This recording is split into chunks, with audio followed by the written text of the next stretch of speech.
এই সোশ্যাল ভাইরাসের নাম রিদ্দি জাহান। তার কয়েকটি ভিডিও ভাইরাল হয়েছে।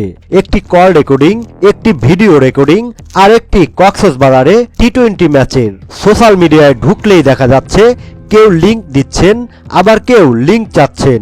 অনেকেই আবার লিংক দেওয়ার কথা বলে ইনবক্সে নিয়ে টাকা দাবি করছেন।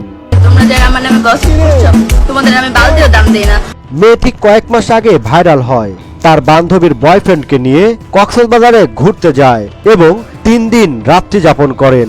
এ কারণে কয়েকজন বান্ধবী মিলে তাকে কয়েক দফায় খাতির যত্ন করে। তখন নানা প্ল্যাটফর্মে তার ভক্ত শুভাকাঙ্ক্ষীরা তার সৌন্দর্য উপভোগ করার জন্য নানা প্ল্যাটফর্মে সেই লিংক খুঁজতে থাকেন। এই ঘটনার পর সভ্য নেটিজেনেরা ভেবেছিলেন এবার বুঝি শিক্ষা হবে তার, অভিভাবকেরা হয়তো এগুলো দেখে একটা ব্যবস্থা নেবেন। কিন্তু সবাইকে অবাক করে দিয়ে সে নিজেকে তারকা ভাবতে শুরু করে এবং ভক্তদের চাওয়াকে প্রাধান্য দিয়ে নতুন প্রেমিকের সাথে নিজের খাট কাঁপানো পারফরমেন্স ভক্ত শুভাকাঙ্ক্ষীদের দেখার সুযোগ করে দেয়।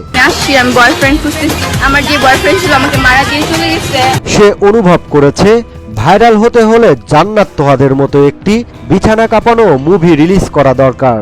বর্তমানে এই বিষয়গুলো বাংলাদেশে একটি স্বাভাবিক ঘটনা হয়ে গিয়েছে। কিছুদিন পরপরই কোনো এক টিকটকারের লিংক ভাইরাল হয়। প্রকৃতপক্ষে এরা নিজেরাই নিজেদের লিংক ভাইরাল করে পরিচিতি লাভ করার জন্য। আমাকে যে পাবে সে খালি মধু মধু করবে, বুঝছো? আমি একটা রসমালাই।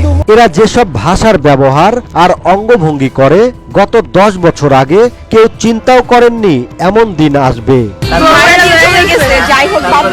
সচেতন নাগরিক সমাজ মনে করছেন সরকার যদি এদের 2-1 জনের বিরুদ্ধে কঠোর ব্যবস্থা গ্রহণ করত তাহলে অন্যরা সমাজ নষ্ট হয় এমন কাজ করার সাহস করত না।